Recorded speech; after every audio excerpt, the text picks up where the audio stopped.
O Fantástico está no ar e anuncia para esta noite uma entrevista exclusiva e reveladora com o presidente em exercício Michel Temer. Temer conversou com a repórter Sônia Bride no Palácio do Jaburu, o novo endereço do poder em Brasília.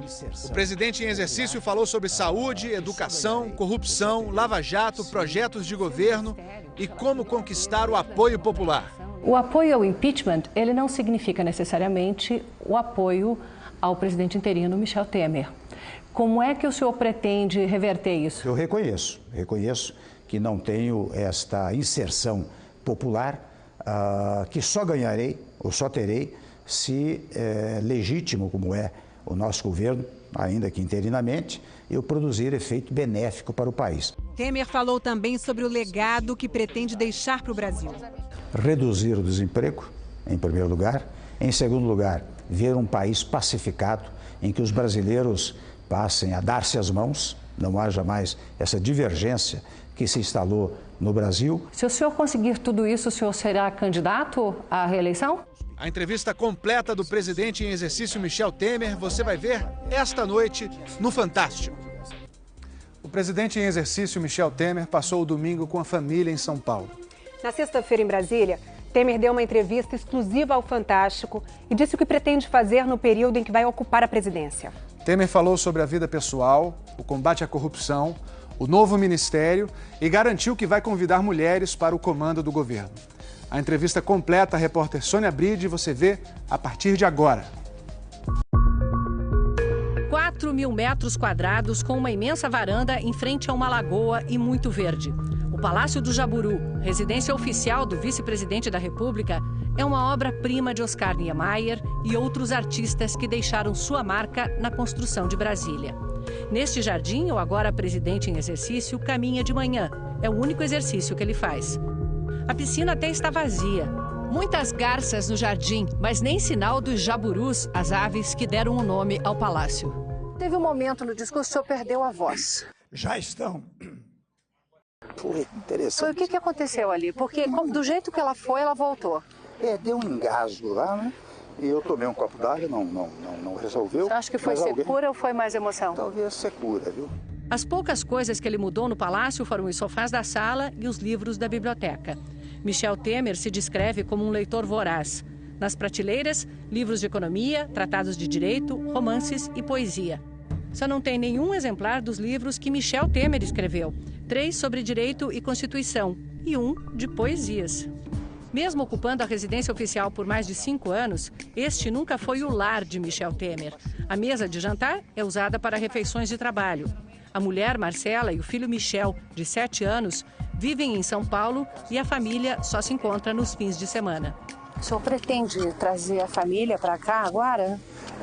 Efetivamente, eu ainda estou ocupando interinamente, não sei o que vai acontecer. Como disse, eu vou aguardar respeitosamente a decisão do Senado Federal. Se um dia for surgir a possibilidade de ocupar em definitivo, mas esta é uma decisão do Senado Federal, é que eu vou cogitar trazer a família para cá.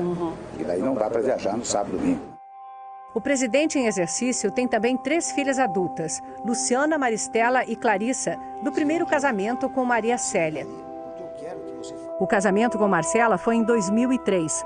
Quando o casal se conheceu, ela tinha 19 anos, ele 62.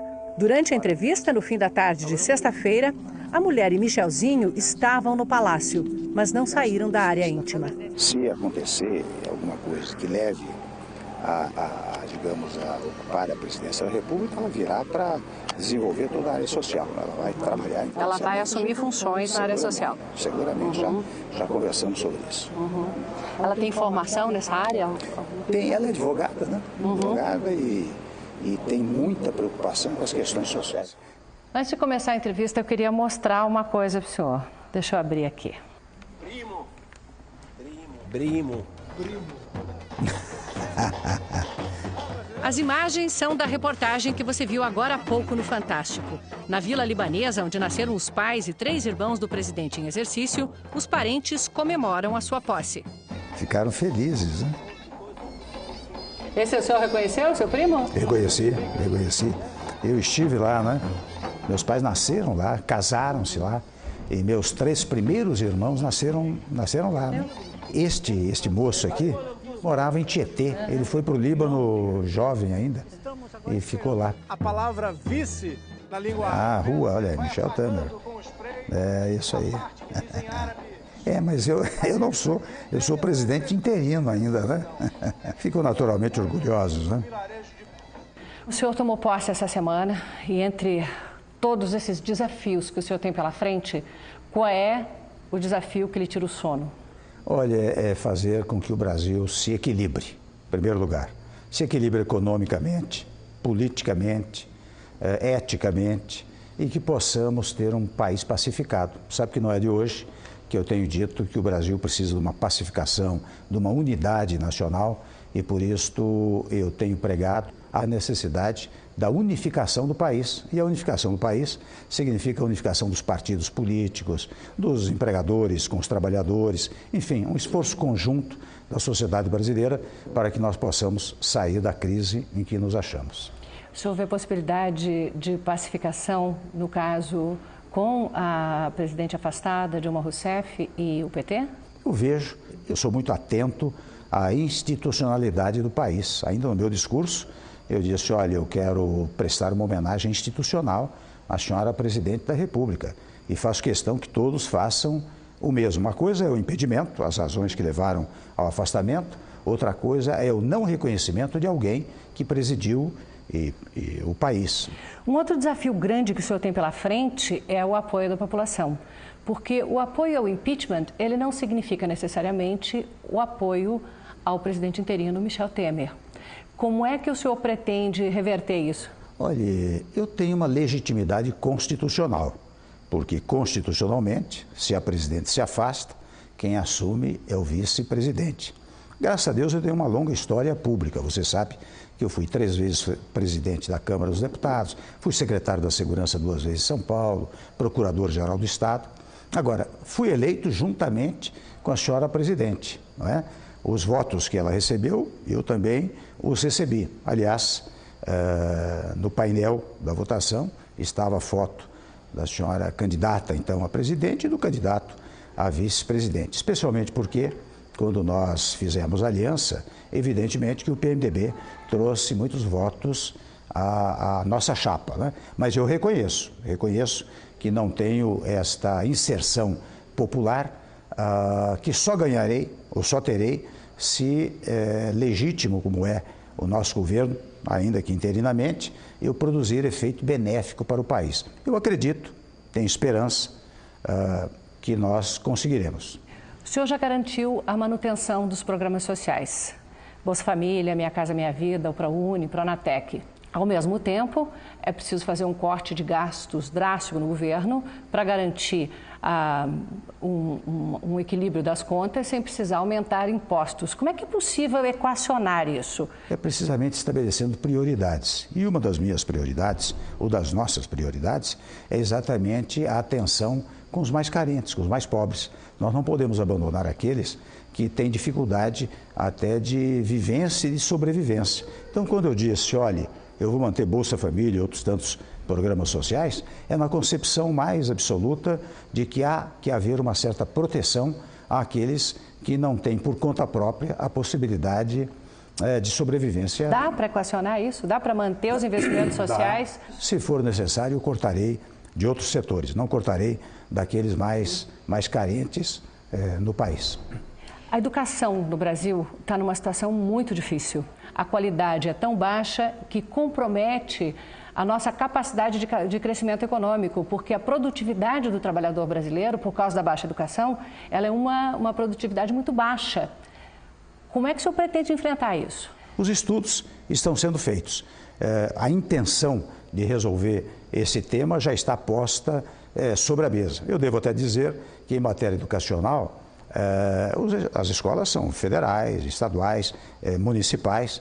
O que deve haver é um conjunto, um esforço, digamos, federativo para que nós venhamos a resolver esse problema. E nós vamos resolvê-lo. Tenho absoluta convicção de que, somando todos os esforços, é possível equacioná-los melhor. De fato, na educação não é possível que as pessoas não, enfim, supostamente tenham aprendido a escrever e não saibam escrever. Supostamente tenham aprendido a multiplicar ou a dividir e não consigam multiplicar e dividir. Esta é uma nova visão da educação que é preciso implantar. Esperamos fazê-lo no nosso período governamental. O governo federal vai também trabalhar na questão da segurança pública?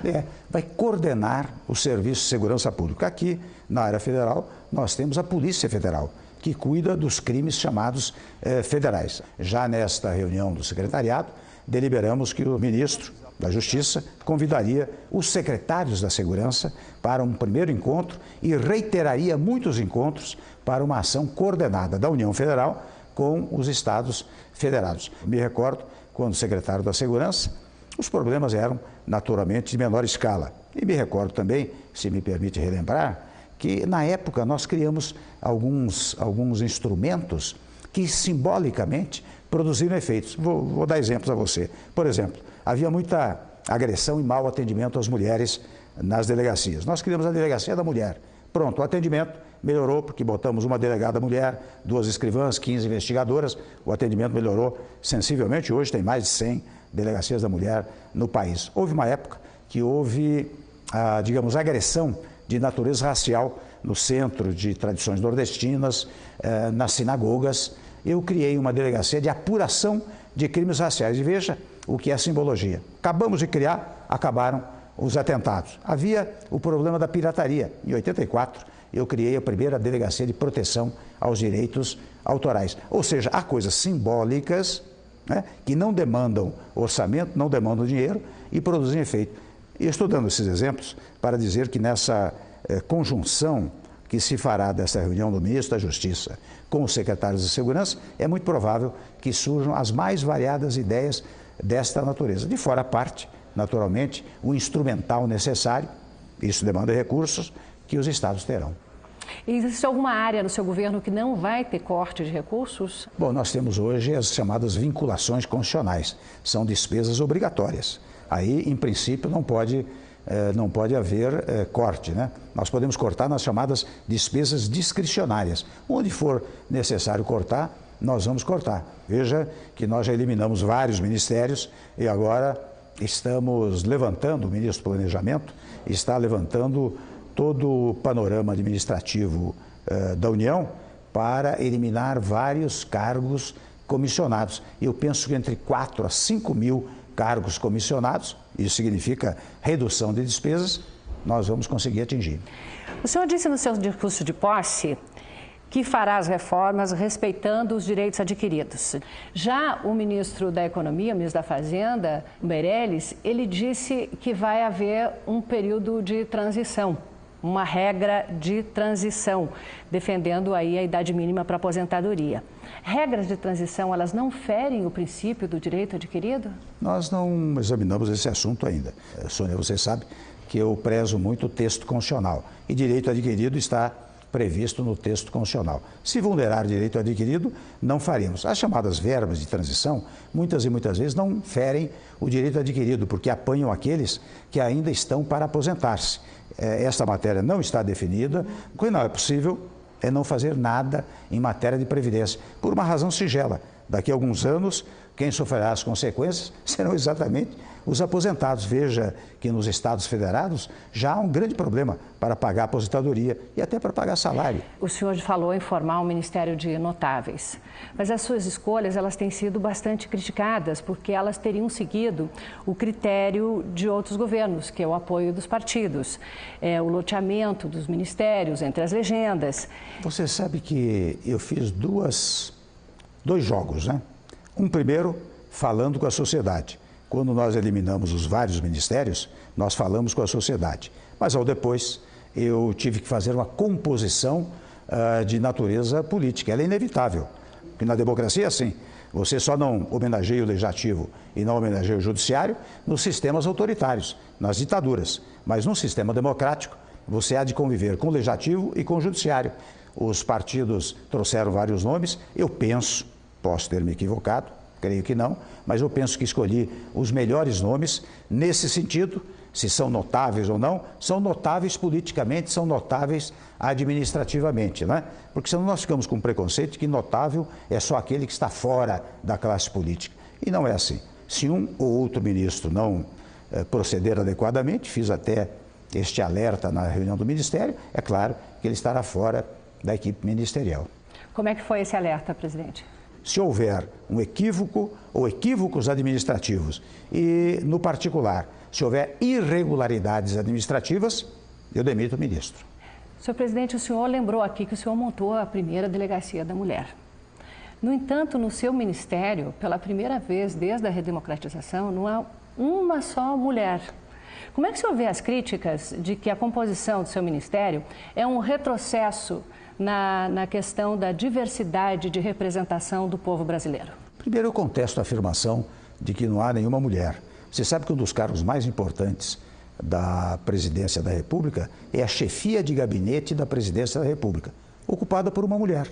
Ela hoje, aliás, no dia da reunião ministerial, participou da reunião ministerial. É um dos principais cargos, não digo que esteja acima dos ministros, mas evidentemente tem uma prevalência muito grande em relação ao ministério. Primeiro ponto. Segundo ponto, você sabe que eu fiz a junção de vários ministérios.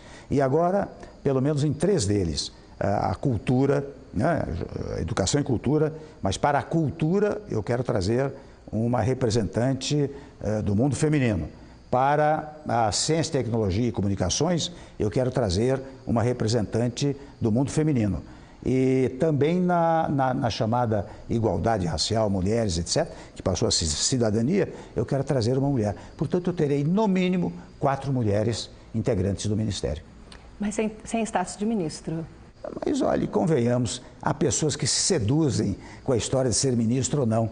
Eu já exerci funções sem ser secretário de Estado e, entretanto, desenvolvi trabalhos extraordinários. Quer dizer, o rótulo ministro não é um rótulo que vai digamos assim, fazer com que a pessoa haja bem, trabalhe bem ou não. Tenho certeza que estas figuras que virão para o Ministério, assim como a chefe de gabinete, farão um belíssimo trabalho para o país. Apesar das críticas durante a composição do seu ministério, o senhor também nomeou um ministro investigado na Operação Lava Jato, o ministro Romero Jucá. Se ele se tornar réu, ele não terá uma situação semelhante à do presidente afastado da Câmara dos Deputados, Eduardo Cunha? O senhor tomará a atitude de afastá-lo também? Você sabe que eu sou muito atento às instituições. E quando você fala em inquérito, né, você está falando em inquirição, em indagação, investigação.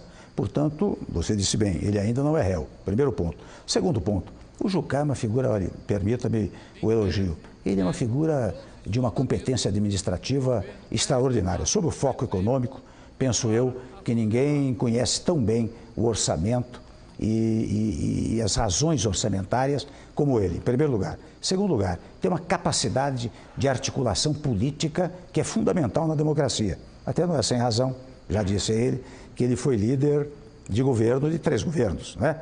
E hoje me ajuda enormemente na tarefa de governar o país, não é?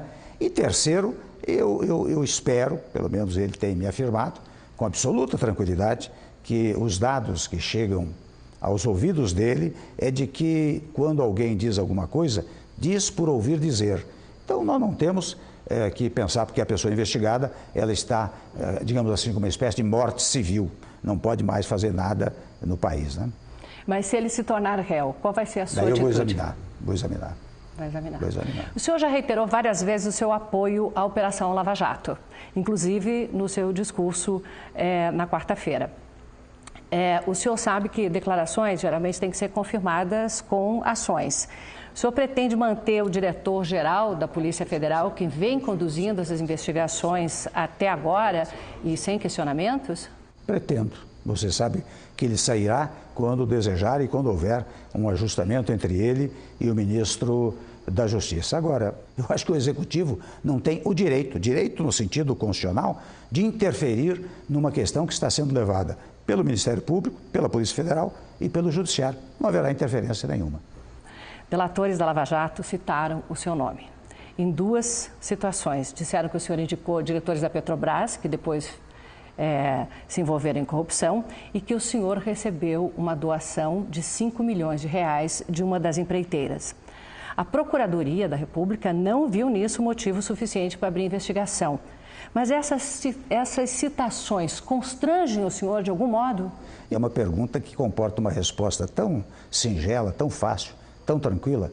Em primeiro lugar, quando dizem que eu patrocinei, não é, a nomeação de um diretor da Petrobras, eu lhe explico. Como já expliquei dezenas de vezes, publicado na imprensa brasileira. Eu era presidente do partido e quando as bancadas iam indicar alguém para um cargo, me apresentavam um cidadão. No caso presente, foi precisamente isso que se deu.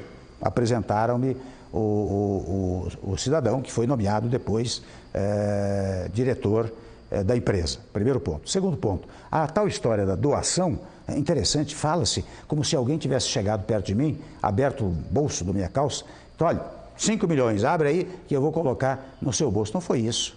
Tão logo surgiu essa ideia, o meu assessor de imprensa foi ao partido, PMDB, e verificou o ingresso dessa quantia, até era um pouco mais, eu acho, dessa quantia, ou um pouco mais, que entrou na campanha. Na campanha. E entrando na campanha, depois prestou-se conta. As contas foram prestadas ao tribunal. Portanto, o senhor procurador-geral, como você disse, quando disse que não haveria indícios, primeiro porque o próprio cidadão que foi nomeado declarou na delação que eu não o indiquei. Não é? Então quando o procurador-geral agiu dessa maneira, foi alicerçado nos próprios depoimentos. A Câmara dos Deputados hoje vive uma situação anômala, com o afastamento do seu presidente e seu aliado, Eduardo Cunha. O senhor concorda com muitos dos seus companheiros de que ele deveria renunciar ao cargo para que a Câmara pudesse retomar assim, a normalidade necessária nesse momento assim, tão importante do país? Você sabe que se eu respondesse positivamente a essa pergunta, eu desmentiria tudo que eu disse antes. Porque o que eu tenho dito ao longo dessa entrevista, e tenho também afirmado e reafirmado, é que um poder não deve se meter em outro poder. Eu não vou entrar nessa história do Legislativo. O Legislativo faz o que quiser. Mas mesmo sendo um momento tão importante e da necessidade de aprovação de medidas na Câmara, mesmo assim o senhor vai se omitir diante dessa questão? Não vou me omitir, porque já combinei que ao mandar as medidas essenciais para a governabilidade, eu mesmo talvez vá ao Congresso, pedirei aos líderes e os líderes levarão adiante. Vou formular a pergunta diferente. A renúncia de Eduardo Cunha facilitaria as coisas? Tanto faz. Para mim, isso não altera nada. O senhor, junto com a presidente Dilma Rousseff, ainda enfrenta um processo de cassação da chapa no Tribunal Superior Eleitoral.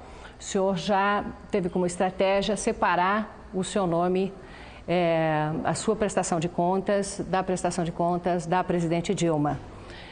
O senhor não acha contraditório isso, já que o senhor mesmo aqui nessa entrevista afirmou que o senhor foi eleito junto com ela, que as duas fotos estavam lá na mesma chapa, que a eleição de um é a eleição do outro?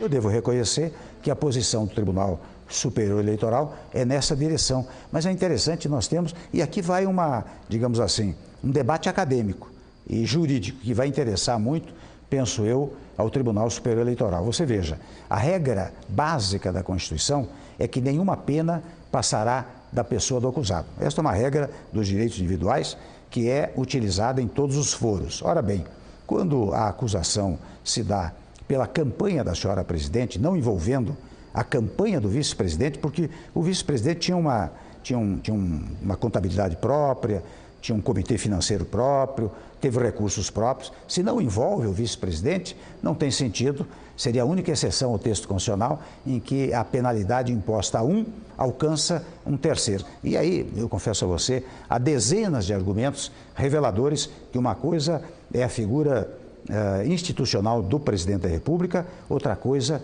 a figura institucional do vice-presidente da República. Se o senhor for confirmado como presidente, ao fim do julgamento no Senado da presidente afastada Dilma Rousseff, que legado o senhor gostaria de deixar no dia 31 de dezembro de 2018? Reduzir o desemprego, em primeiro lugar. Em segundo lugar, ver um país pacificado, em que os brasileiros passem a dar-se as mãos, não haja mais essa divergência que se instalou no Brasil, e uma conjugação de esforços dos estados, dos municípios. Aliás, eu pretendo rever um pouco o sistema federativo, de molde a fortalecer os estados e municípios, portanto, a pacificação do país e a harmonia interna. Este seria, penso eu, o melhor legado que eu poderia deixar. Se o senhor conseguir tudo isso, o senhor será candidato à reeleição? Não. Sabe que se eu cumprir essa tarefa, eu me darei por enormemente satisfeito. Em nenhuma hipótese o senhor seria candidato à reeleição? É uma pergunta complicada, né? Nenhuma hipótese, de repente, né? Pode acontecer. Mas não é a sua intenção? Não é a minha intenção. Aliás, não é a minha intenção e é a minha negativa. Eu estou negando a possibilidade de uma eventual reeleição, até porque isso me dá maior tranquilidade. Eu não preciso, digamos assim, praticar gestos ou atos conducentes a uma eventual reeleição. Eu posso ser até, digamos assim, impopular, mas desde que produza benefícios para o país, para mim é suficiente. Muito obrigada, senhor presidente.